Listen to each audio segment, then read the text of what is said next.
Irmãos, eu já peço que você vá abrindo a tua Bíblia, por favor, em Neemias. Pode abrir no capítulo 8, por favor. Neemias.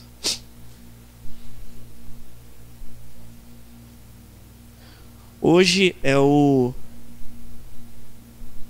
penúltimo sermão desta série. Nós vamos, com a graça de Deus, encerrar na semana que vem esta série sobre Neemias.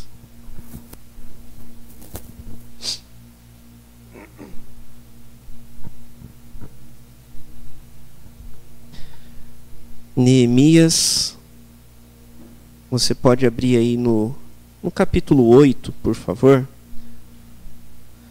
para a gente dar uma relembrada na semana passada, tá? Neemias, capítulo 8, por favor.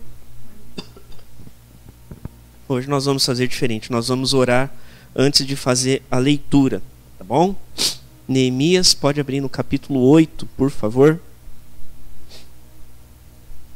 Enquanto isso, nós vamos orar em nome de Jesus. Pai, nós te agradecemos desde já, Senhor, pela tua palavra que está aqui diante de nós. Nós temos sido ministrados, Senhor, por este livro, onde se relata a história do teu povo, onde Neemias conduziu um processo de restauração de Jerusalém. E, Senhor, glorificado seja o Senhor, porque isso, eu posso dizer pela minha vida, isso tem se aplicado para a minha vida, e eu creio, Senhor, para a vida dos meus irmãos e para a vida da igreja, Senhor.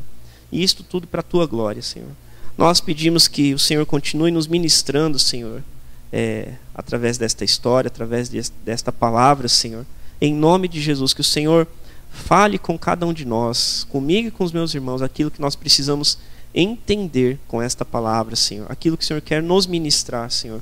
E me ajuda nessa hora, Senhor. Eu coloco a minha dependência completa no Senhor e peço que o Senhor me ajude a comunicar esta palavra hoje, Senhor. Eu preciso do Senhor. Que o Senhor me ajude, que o Senhor me capacite, que o Senhor me cubra com o sangue de Jesus, Pai, porque eu preciso do Senhor. E que o Senhor abra os ouvidos, o entendimento também dos meus irmãos para ouvirem e receberem esta mensagem para a tua glória. A mensagem não é minha, Senhor, a mensagem é tua, a palavra é tua. Então, Senhor, nós clamamos juntos aqui. Fala, Senhor, porque nós, os teus servos, queremos e precisamos te ouvir nesta manhã. Em nome de Jesus. Amém.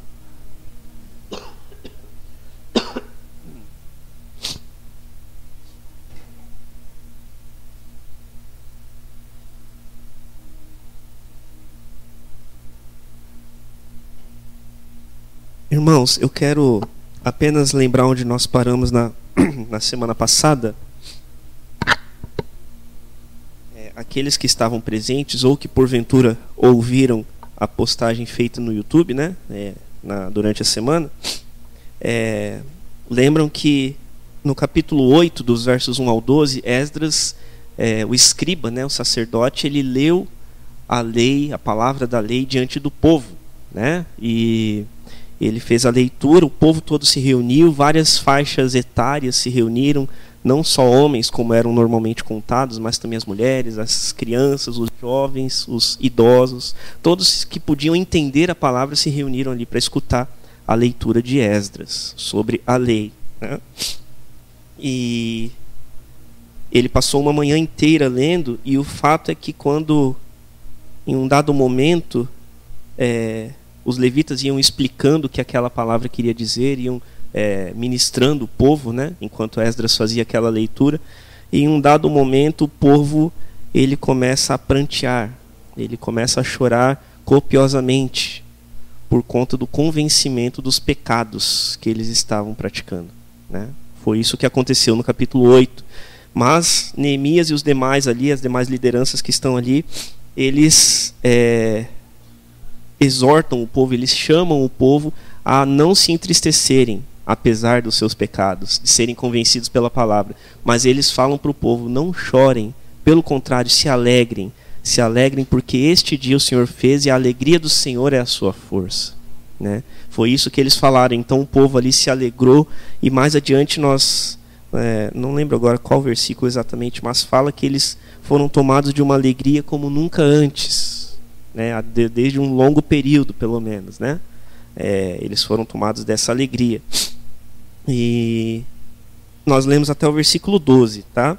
Nos versículos 13 a 18, eles realizaram, né, a partir do dia seguinte a esse acontecimento, eles realizaram a festa dos tabernáculos, né, que era um costume deles ali, onde eles faziam cabanas e por uma semana habitavam nessas cabanas como forma de lembrar a peregrinação do povo no deserto, né, depois que saíram do Egito. Então eles realizaram essa festa, essa comemoração durante 7 dias. Foi isso que aconteceu no restante do capítulo 8. Ok? Vocês estão comigo? Ok, muito bem. Então, nós vamos seguir a trajetória aqui de Neemias, porém nós vamos fazer um pouco diferente, tá? Se os irmãos se lembrarem no capítulo 7, que a gente leu, nós lemos apenas o iniciozinho e o final, porque ao longo, o meio dele, dos versos, basicamente do verso 5 até o 69, eram nomes, né? Eram informações do censo que foi feito. Então não era uma informação assim para nós lermos, relevante para nós lermos aqui, né? E vai ser mais ou menos dessa forma hoje, tá? Eu peço que você preste atenção aqui comigo, por favor, porque nós vamos fazer um apanhado sobre os capítulos restantes aqui, tá? Nós vamos fazer um apanhado geral dos capítulos 9 ao 13 hoje, porque constam algumas informações que nós não precisamos nos debruçar com tanta atenção, tá bom? Eu vou explicar aqui, mas nós vamos fazer um apanhado geral e na semana que vem nós vamos encerrar com um trecho do capítulo 12. Tá bom? Tá entendido? Muito bem. Então tá bom. No capítulo 9, irmãos, depois que acontece isso, esse relato do 8, né, que eles são convencidos do seu pecado, Esdras lê a lei e eles começam a chorar por conta do seu pecado, né, e fazem a festa dos tabernáculos. No capítulo 9, se você observar, talvez tenha o título na tua Bíblia, na minha está aqui assim, ó, arrependimento e confissão de pecados. Então eles passam todo o capítulo 9 diante de Deus, nas suas cerimônias, nos seus rituais, em oração a Deus, em clamor a Deus, se arrependendo, colocando aqueles, como eles faziam o costume deles, né, pano de saco, prostrando com o rosto em terra, se arrependendo diante de Deus. Então todo o capítulo 9 vai falar sobre isso, sobre a oração, o momento de arrependimento e confissão de pecados do povo, certo? E nos versículos 1 ao 4, eu peço que você me acompanhe ali, capítulo 9, versos 1 ao 4, diz assim, ó: no dia 24 deste mês, se ajuntaram os filhos de Israel com jejum e pano de saco, e traziam terra sobre si. Os da linhagem de Israel se apartaram de todos os estranhos, puseram-se em pé e fizeram confissão dos seus pecados e das iniquidades de seus pais. Levantando-se no seu lugar, leram no livro da lei do Senhor seu Deus uma quarta parte do dia, e em outra quarta parte dele fizeram confissão e adoraram ao Senhor seu Deus. E ele vai citar os nomes ali, né? Jesua, melhor dizendo, Bani, Cadmiel, Sebanias, Buni, Serebias, Bani e Kenani se puseram em pé no estrado dos levitas e clamaram, presta bem atenção nisso, clamaram em alta voz ao Senhor seu Deus. Então, isso é só um trecho para a gente entender como que foi aquele momento. Eles passaram uma quarta parte do dia, como diz ali, né, lendo o livro da lei, ou seja, o dia tem 24 horas, né? Vamos pensar para nós aqui. Eles passaram 6 horas lendo a lei, lendo a palavra, e outra quarta parte do dia, ou seja, outras 6 horas, né? Outra parte do dia, fizeram confissão e adoraram ao Senhor seu Deus.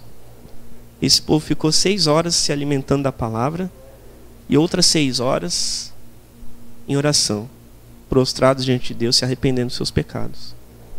Eu acho que algumas coisas a gente tem a aprender com eles, né? Certamente. E veja aqui,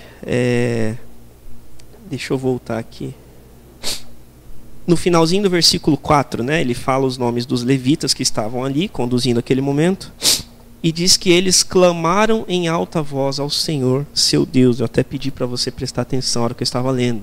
Clamaram em alta voz ao Senhor, seu Deus.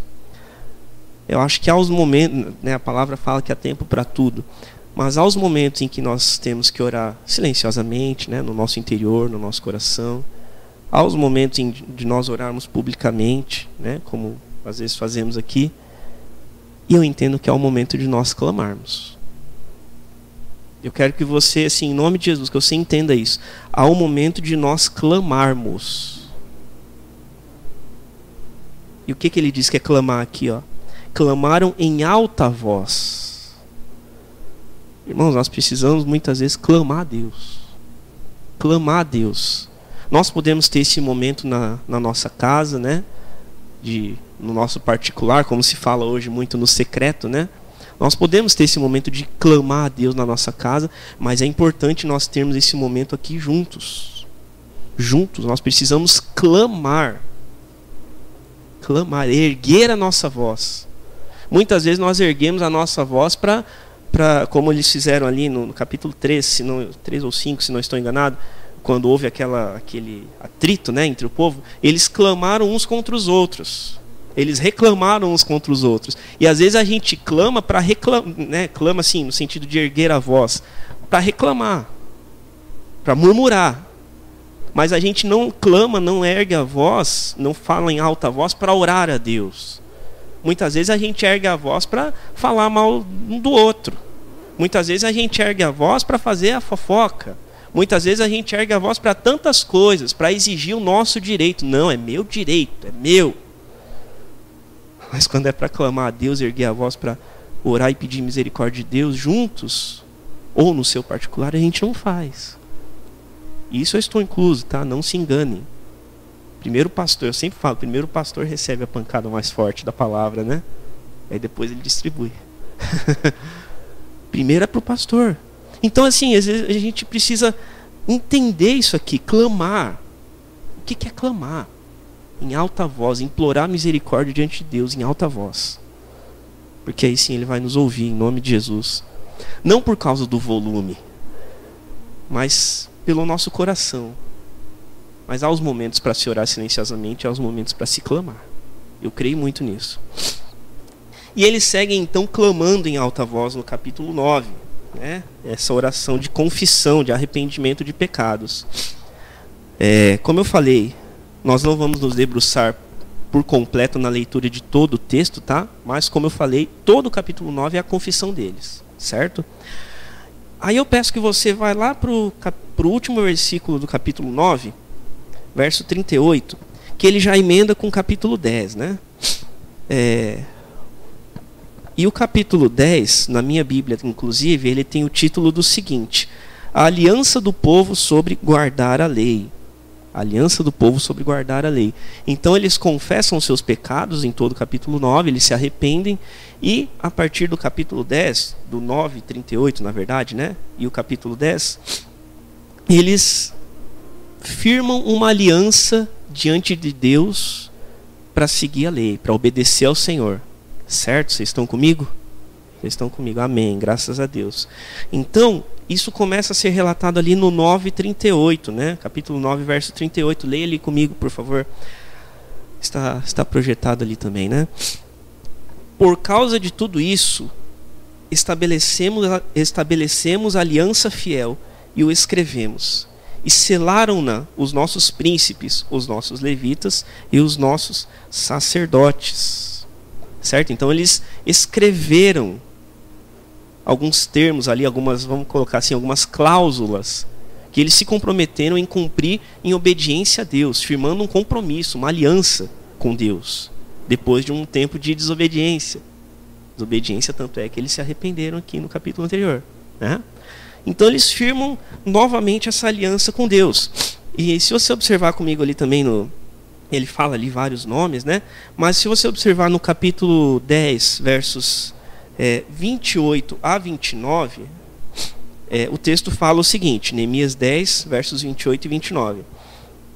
O resto do povo, o sacerdote... Primeiro só um adendo aqui, né? Desculpa, eu acabei me esquecendo. No 9:38, ele fala que aquela aliança, aquele compromisso que foi escrito, foi selado pelas lideranças, certo? Ele diz ali, selaram os nossos príncipes, os nossos levitas e os nossos sacerdotes.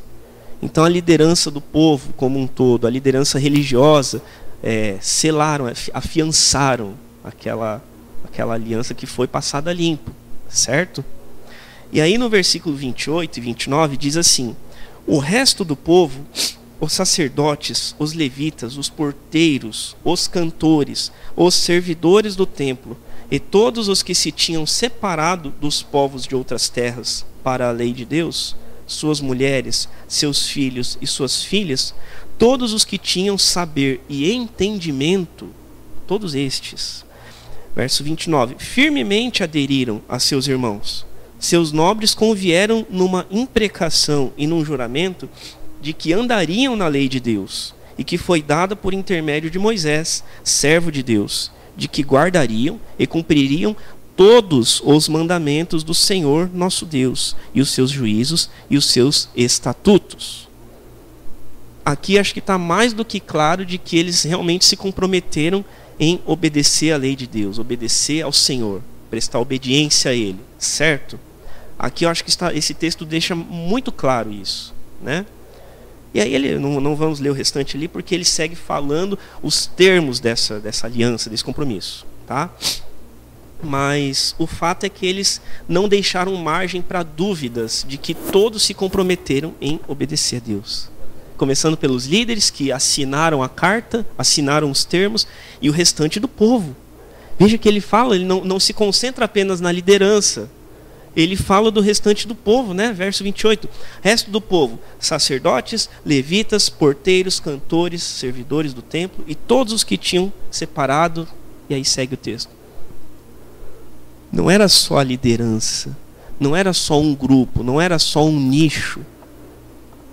Eram todos. E isso é muito importante a gente entender, irmãos, porque às vezes, volta e meia eu tenho batido nessa tecla assim, de que é preciso unidade. Unidade. E na unidade não é a gente pensar todo mundo igual. Não é isso. Nós podemos ter unidade pensando diferente. Nós somos pessoas diferentes. É natural que se pense diferente. E está tudo bem. Está tudo bem com isso.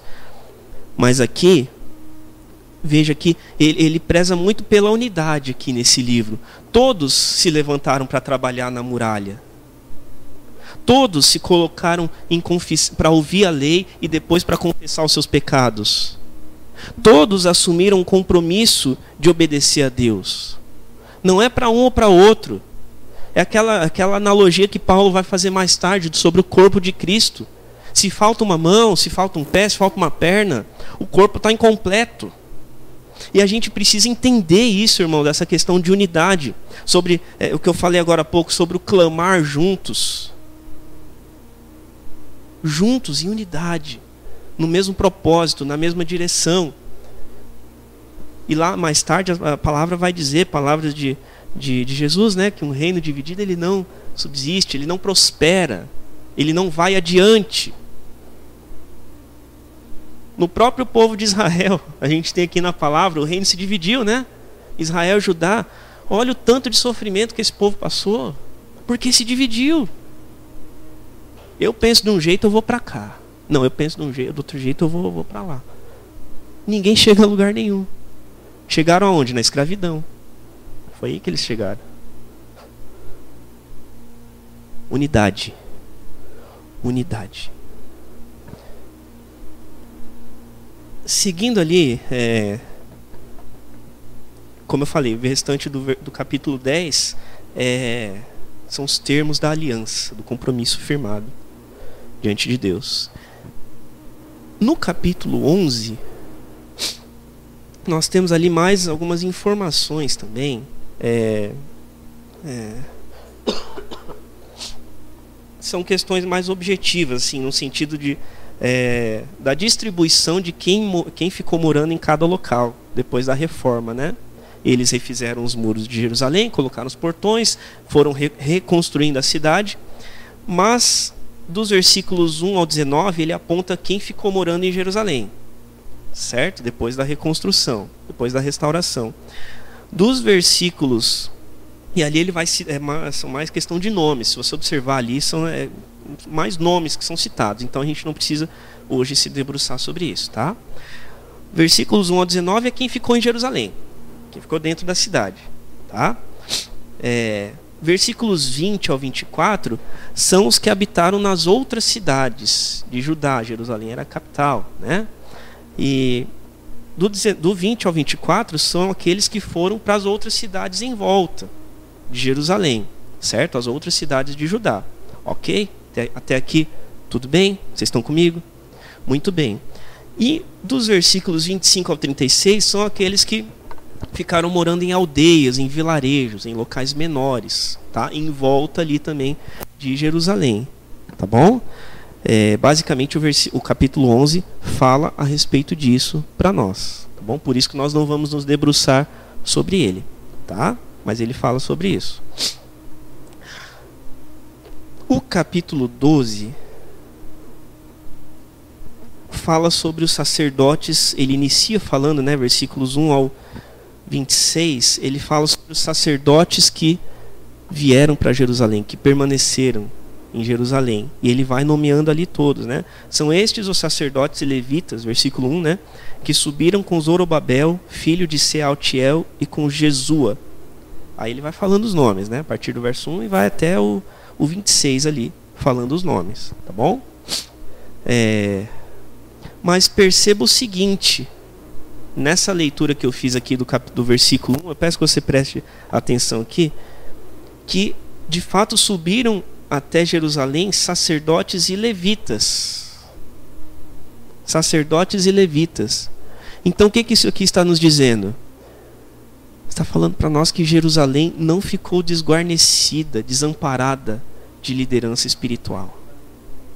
Certo? Porque afinal de contas foram para lá sacerdotes e levitas, os responsáveis pelos rituais religiosos. Então Jerusalém não ficou desamparada de liderança espiritual. E isso é mais um reforço daquela ideia de que não era apenas a reconstrução de muros, fechar buracos, brechas que haviam nos muros. Não era questão apenas de instalar uma porta na entrada da cidade, de botar lá uma fechadura. Não somente isso era importante, mas não somente isso. Mas tinha o principal deles, que era a questão espiritual. Tanto é que depois é restaurada essa equipe espiritual de sacerdotes e levitas. Porque precisava haver ali uma liderança espiritual. Isso é muito importante para nós pensarmos também. E os versículos 27 ao 47 fala sobre a dedicação dos muros, a consagração dos muros que foram reformados. Mas esse nós vamos pular, porque esse nós vamos encerrar na semana que vem, em cima desse texto, tá bom? Nós vamos encerrar a série em cima deste trecho do capítulo 12, do 27 ao 47, ok? Então nós vamos pular isso agora e passar para o capítulo 13. Vocês estão me acompanhando? Estão me acompanhando? Amém. Capítulo 13 começa... Fica interessante. É o último, mas fica bem interessante nesse final de relato aqui de Neemias. Por quê? Porque ele já começa com um título ali, né? Os estrangeiros separados de Israel. E o texto, acompanha lá comigo, a partir do verso 1, né? Capítulo 13. Naquele dia se leu para o povo no livro de Moisés. Veja, eles sempre, continuamente, buscando as orientações na lei, na palavra, né? Na palavra. Naquele dia se leu para o povo no livro de Moisés. Achou-se escrito que os amonitas e os moabitas não entrassem jamais na congregação de Deus. Estes, lembrando, eram povos pagãos, tá? Povos que tinham deuses estranhos, que não queriam saber do Deus de Israel, certo? Porquanto, verso 2, porquanto não tinham saído ao encontro dos filhos de Israel com pão e água. Antes assalariaram contra eles Balaão para os amaldiçoar. Mas o nosso Deus converteu a maldição em bênção.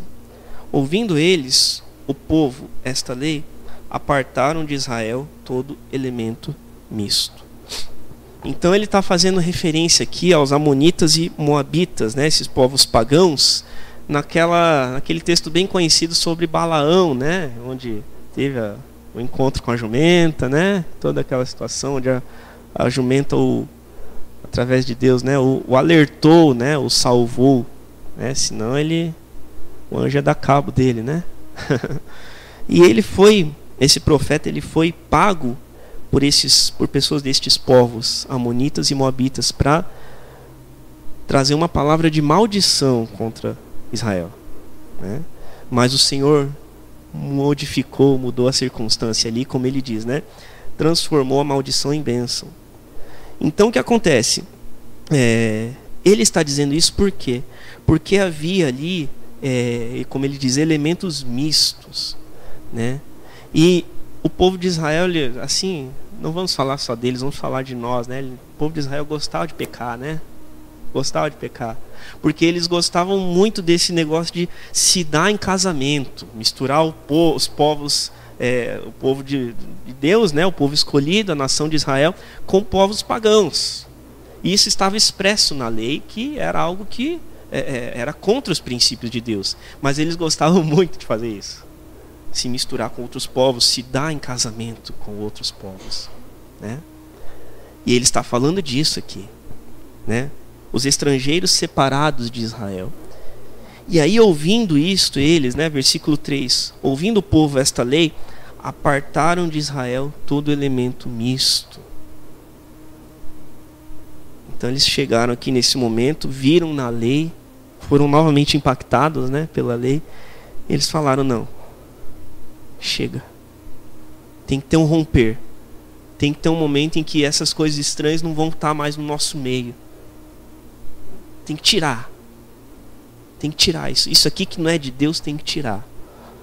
Vamos traduzir bem em miúdos para nós. É como se eles estivessem falando isso. O que não é de Deus, o que não vem de Deus, não tem que estar aqui no nosso meio. Tem que tirar. Tem que mandar embora. Mesmo que talvez para eles isso aqui implicasse em mandar suas esposas embora, em mandar os seus filhos embora. Que foi o que aconteceu lá em Esdras também. É bem semelhante à história de Neemias e Esdras.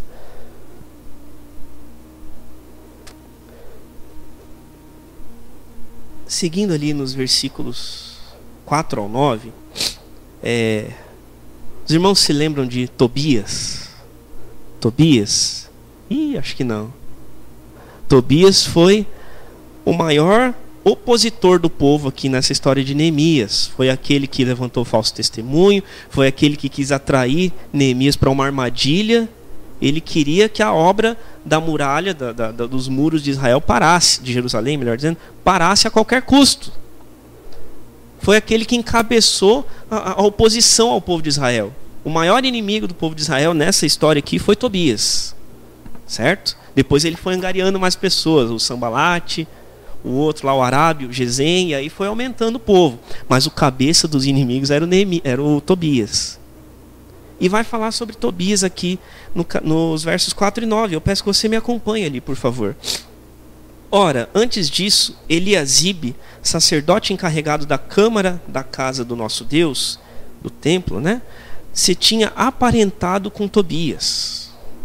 E fizera para este uma câmara grande, onde dantes se depositavam as ofertas de manjares, o incenso, os utensílios e os dízimos dos cereais,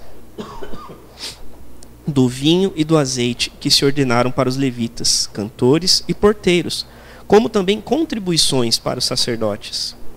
Mas quando isso aconteceu, isso Neemias relatando, né, não estive em Jerusalém, porque no 32º ano de Artaxerxes, rei da Babilônia, eu fora ter com ele, mas ao cabo de certo tempo pedi licença ao rei e voltei para Jerusalém. Então soube do mal que Eliasibe fizera para beneficiar a Tobias, seu parente, fazendo-lhe uma câmara nos pátios da casa de Deus. Isso muito me indignou, a tal ponto que atirei todos os móveis da casa de Tobias fora da câmara.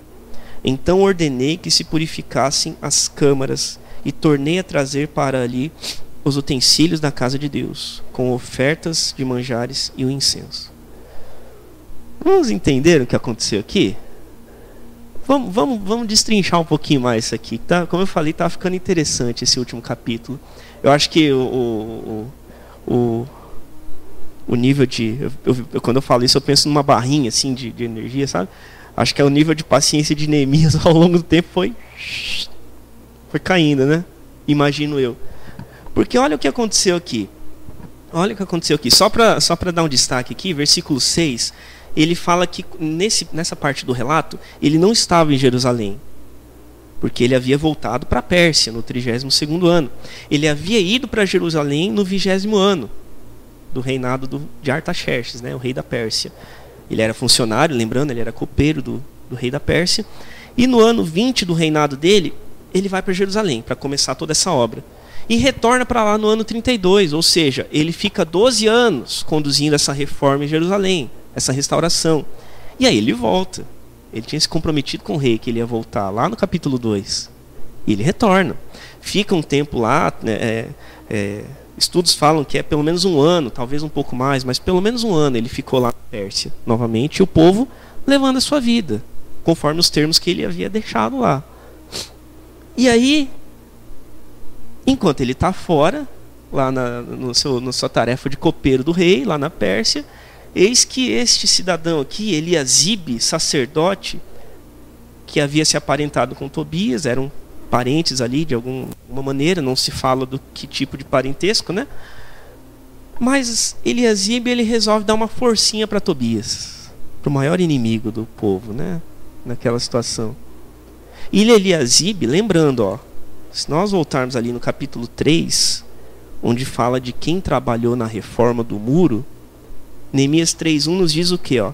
Então se dispôs Eliasibe, o sumo sacerdote, com os sacerdotes, seus irmãos, e reedificaram a porta das ovelhas.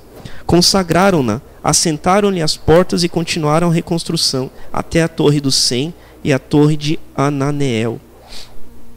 Então esse cidadão aqui, Eliasibe, ele foi alguém que se levantou lá no começo da obra e falou: conta comigo, vamos fazer esse negócio acontecer. Mas passou um tempinho ali, 12 anos, né? Passou 12 anos e ele resolveu, por conta do parentesco que ele tinha com, né, o inimigo do povo, ele resolveu dar uma forcinha para Tobias. E o que ele fez? Ele fez ali um aposento para Tobias dentro do templo da casa, ali fala, né? Da casa do nosso Deus, da câmara da casa do nosso Deus. E onde que ele escolheu para fazer um quartinho lá para Tobias? Onde era a tesouraria. Onde era a tesouraria? Nós lemos aqui, ó, onde fizera para este uma câmara grande, versículo 5, onde dantes se depositavam as ofertas de manjares, os incensos, os utensílios e os dízimos dos cereais, do vinho e do azeite, que se ordenaram para os levitas, e finalzinho, como também contribuições para os sacerdotes. Eliasibe, aquele que havia se disposto para o trabalho lá atrás, em algum momento aconteceu alguma coisa ali, se corrompeu, desocupou a tesouraria, fez um quarto dentro do templo para o maior inimigo de Israel. Tranquilo, né? Tranquilo. Não, né? Misericórdia. Misericórdia. E a gente entende com isso que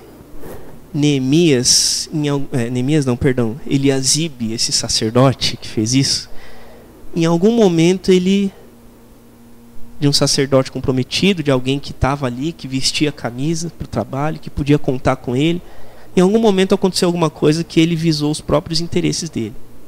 Ele não colocou o Tobias lá de graça. Alguma razão tinha. Não nos é dito aqui, mas alguma razão tinha. Em algum momento ele visou os próprios interesses. Em algum momento ele perdeu a sabedoria e o temor que ele tinha a Deus, porque colocou o maior inimigo deles dentro da sala da tesouraria. Em algum momento ele se corrompeu, não vigiou e foi infiel. Foi isso que aconteceu com ele. E Neemias, como eu falei do nível de paciência de Neemias, né? Ele chega ali, ele encontra tudo aquilo, versículo 8: isso muito me indignou, a tal ponto que atirei todos os móveis da casa de Tobias fora da câmara. Jogou tudo lá fora. Jogou tudo lá fora. Foi isso que ele fez. E depois mandou purificar o ambiente. E quantas vezes, irmãos, a gente também não age igual Eliasibe? Não vai conservando dentro do nosso coração, né? Daquele lugar que pode ser o mais enganoso, né? Enganoso é o coração do homem, mais corrupto do que todas as coisas, né? Mas quantas vezes a gente não vai colocando dentro do nosso coração, abrindo um quartinho ali pro Tobias, né? E colocando lá coisas que não tem nada a ver com Deus. Eu e você. Isso é para nós todos aqui. A gente precisa pensar nisso, né? Versículos 10 ao 14. Depois disso, fala sobre a restauração da manutenção dos levitas, onde versículo 10 ele diz assim, Neemias, né? Também soube que os quinhões dos levitas não se lhes davam, de maneira que os levitas e os cantores que faziam serviço tinham fugido cada um para o seu campo. Então contendi com os magistrados e disse: por que se desamparou a casa de Deus? Ajuntei os levitas e os cantores e os restituí a seus postos. Então todo Judá trouxe os dízimos dos cereais, do vinho e do azeite aos depósitos. E aí ele vai, nomeia ali os tesoureiros, né, no versículo 13. E versículo 14 ele diz: por isto, meu Deus, lembra-te de mim e não apagues as beneficências que fiz à casa de meu Deus e para o seu serviço.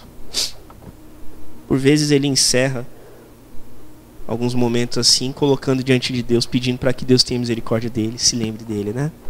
Mas veja aqui que os levitas que serviam no templo, né? Os cantores que serviam no templo, nos rituais religiosos, eles estavam sem o seu sustento. Porque como eles trabalhavam exclusivamente para o serviço do templo, eles não tinham outro trabalho fora. Certo? Eles trabalhavam exclusivamente no templo. Então, a lei de Deus ordenava que se separasse uma porção das arrecadações, das ofertas, e se destinasse a eles, para a manutenção deles. Isso era a lei dada por Deus, né, no caso. E o povo, quando Neemias volta depois desse tempo de um ano, ele volta e aquilo não está acontecendo. E os levitas têm que sair cada um para o seu campo para trabalhar, para arar a terra, para apacentar as ovelhas, para fazer alguma coisa para ter o seu sustento. Era isso que estava acontecendo. E veja que isso tem implicação direta com a questão da generosidade, né? A generosidade em ofertar na casa de Deus, certo? Porque 1 Coríntios diz aqui o seguinte para nós, 1 Coríntios 9. 1 Coríntios 9, 14. Só um instante. Assim, Paulo vai falar depois, né? Assim ordenou também ao Senhor, aos que pregam o Evangelho, que vivam do Evangelho. Aos que pregam o Evangelho, que vivam do Evangelho. Então lá na frente essa ordenança vai ser mencionada novamente por Paulo, né? E o mais grave aqui é que eles haviam se comprometido antes em cumprir a lei de Deus. No capítulo 10, eles haviam firmado um compromisso. No capítulo 10, assinado. Mas, e se nós formos olhar em Neemias 10, versos 32 e 33, fala exatamente sobre isso. Neemias 10, 32 e 33. Também sobre nós pusemos preceitos, impondo-nos a cada ano a terça parte de um ciclo para o serviço da casa do nosso Deus, e para os pães da proposição, e para a contínua oferta de manjares, e para o contínuo holocausto dos sábados, e das festas da lua nova, e as festas fixas e coisas sagradas, e para ofertas pelo pecado, e para fazer expiação por Israel, e para toda a obra da casa do nosso Deus. E aí Neemias fica esse tempo fora, retorna, e isso não está acontecendo. Eles não estão cumprindo a aliança que eles fizeram. Firmaram um compromisso, mas violaram de novo. Simples assim. Quebraram um compromisso diante de Deus. Versos 15 a 22, eu já estou me encaminhando à conclusão, irmãos. Peço que os irmãos estendam graça e misericórdia sobre a minha vida, em nome de Jesus. O texto fala ali sobre a restauração da observância do sábado, que era uma ordenança também sobre ter o dia de descanso, né? O próprio Senhor, né, o próprio Deus criou todas as coisas e no sábado ele descansou, né? No sétimo dia. E Neemias chega ali, os versículos 15 a 22 nos contam isso, ele verifica que os pessoal estava trabalhando no sábado, que era o dia de descanso, né? Naqueles dias vinha em Judá, verso 15, os que pisavam lagares aos sábados e traziam trigo que carregavam sobre jumentos, como também vinhos, uvas e figos e toda sorte de cargas que traziam a Jerusalém no dia de sábado. E protestei contra eles por venderem mantimentos nesse dia. Mais uma vez, eles violaram outra cláusula da aliança que eles firmaram. Neemias 10:31, de que trazendo os povos da terra no dia de sábado qualquer mercadoria e qualquer cereal para venderem, nada comprariam deles no sábado, nem no dia santificado, e de que no sétimo ano abririam mão da colheita de toda e qualquer cobrança. A aliança, o compromisso dizia o seguinte, o termo de compromisso, nós não vamos fazer comércio no sábado. Nós não vamos fazer negociações no sábado, que é o dia que o Senhor ordenou para descansarmos. E aí Neemias volta depois desse tempo e vê que eles, mais uma cláusula ali, mais um termo do compromisso deles, eles violaram. Esse pessoal gostava de violar as alianças, né?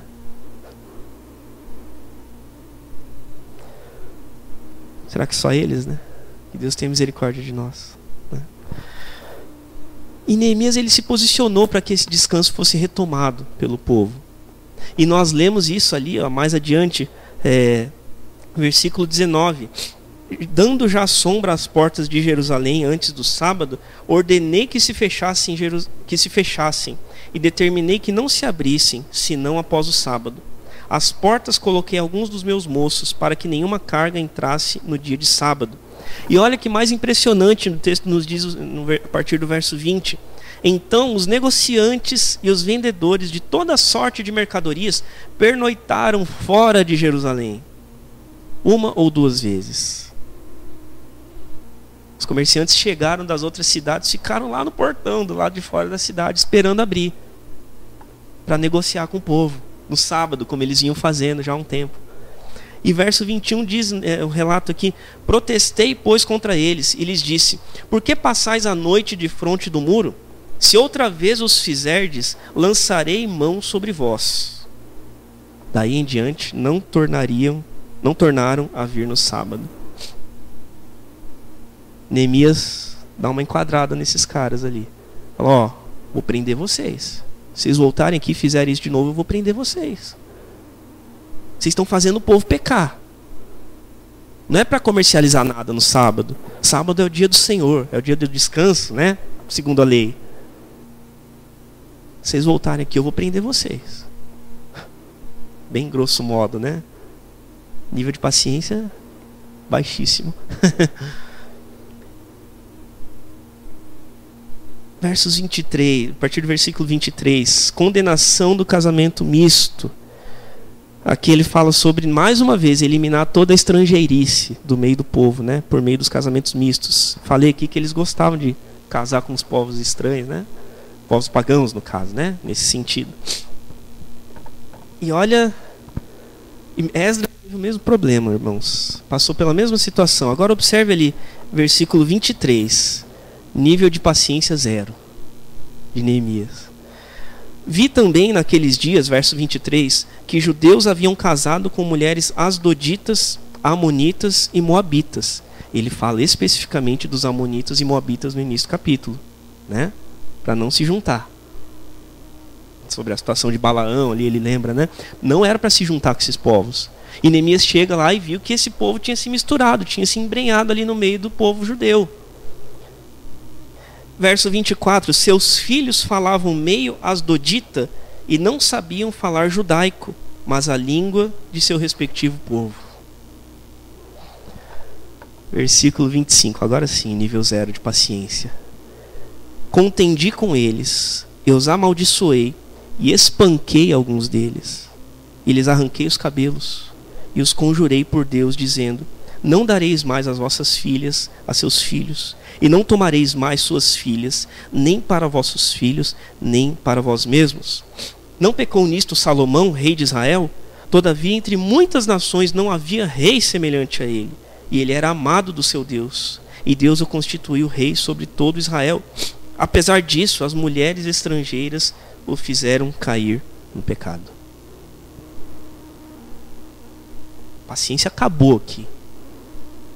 Ensina, fala para o povo, assina um termo de compromisso, faz aliança, tenta ajudar o povo, né? E o povo não ajuda ele, né? Neemias, né? Aí ele, como diz, perde a estribeira, né? Perdeu a calma. Contendi com eles, os amaldiçoei e espanquei alguns deles, e lhes arranquei os cabelos. Eu confesso que eu vou confessar para os irmãos, eu achei um pouco engraçado a hora que eu li. Eu fiquei imaginando a cena. Eu fiquei imaginando a cena. Mas, irmãos,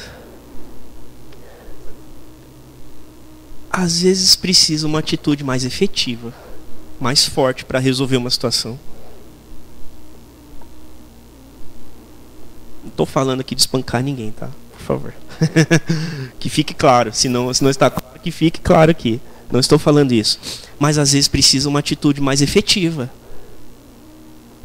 Às vezes, quando não se entende só pelo falar, só pelo alertar, precisa de uma atitude mais efetiva. E Deus faz isso com a gente. O Senhor alerta. O Senhor alerta pela palavra. O Senhor alerta pelo Espírito Santo. Não faça isso. Não faça isso. E aí a gente faz. E aí dá no que dá. Muitas vezes. Só que às vezes, para resolver uma situação, precisa um negócio mais forte, mais duro, mais efetivo. E a repreensão, não sei se eu li esse texto na semana passada, mas eu compartilhei com alguém. A repreensão, como fala na palavra, ela num primeiro momento ela é motivo de tristeza, mas depois ela gera frutos para a vida.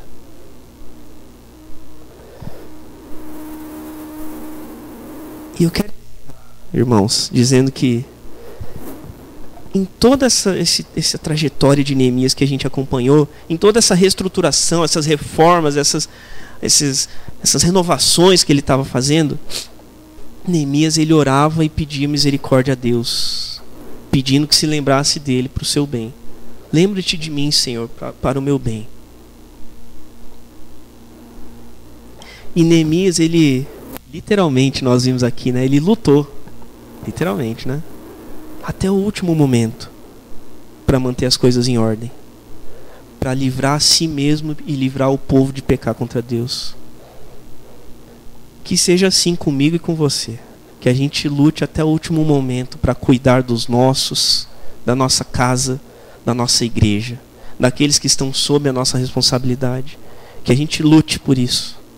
Se preciso for ter uma atitude mais dura, tenha, não precisa espancar ninguém. Mas se preciso for, tenha uma atitude mais efetiva. A gente não pode pecar pela omissão também. Porque Deus vai cobrar isso de nós se a gente pecar pela omissão. Amém? Amém. Vamos orar em nome de Jesus. Senhor, eu te agradeço, Pai, por esta palavra que o Senhor traz a nós nesta manhã. Obrigado porque o Senhor tem ministrado ao nosso coração e o Senhor tem nos ensinado tanto, Senhor, através dessa história de Neemias. E nós pedimos que o Senhor nos ajude, Senhor, dentro daquilo que nós vimos hoje. O Senhor nos ajude a manter firme, Senhor, a aliança que nós temos com o Senhor, ó Pai. Em nome de Jesus, o Senhor não se aparta da aliança, o Senhor não descumpre. Se há algum descumprimento de alguém, é da nossa parte, Senhor, mas que o Senhor tenha misericórdia de nós. Não nos deixe pecar contra o Senhor. Não nos deixe conservar no nosso meio, na nossa vida, na nossa igreja, coisas que são estranhas. Coisas que muitas vezes o inimigo planta, Senhor, no nosso coração, tenta colocar na nossa vida, Senhor. E nós tenhamos um discernimento e graça do Senhor para rejeitarmos tudo isso, Senhor. Assim como Neemias fez com o povo, Pai. Em nome de Jesus, que o Senhor nos ajude. Que o Senhor nos capacite, Senhor. Que o Senhor nos ajude a glorificar o Senhor, ó Pai, a obedecer ao Senhor. Que o Senhor nos ajude a obedecer ao Senhor por amor, Pai, por gratidão, ó Deus, em nome de Jesus. Que o Senhor nos ajude a termos forças vindas do Senhor, ó Pai, para lutar onde é necessário, Senhor, pela nossa família, pelo nosso trabalho, pela nossa igreja, Senhor. Que o Senhor nos ajude e nos capacite, Senhor, em nome de Jesus. A Tua palavra fala ainda, Senhor, que nós nem sequer sabemos como orar, Senhor, mas o Teu Espírito Santo intercede por nós diante do Pai, com gemidos inexprimíveis. E nós cantamos aqui agora há pouco, Santo Espírito vem. E nós pedimos, Senhor, que o Senhor de fato acolha as nossas orações, acolha a nossa súplica, Senhor, em nome de Jesus, e leve até o altar do Senhor, ó Pai, o Deus Pai, para que as nossas orações sejam ouvidas, Deus, pela Tua misericórdia. Em nome de Jesus é que nós oramos e Te agradecemos, Pai querido. Amém. Amém, graças a Deus.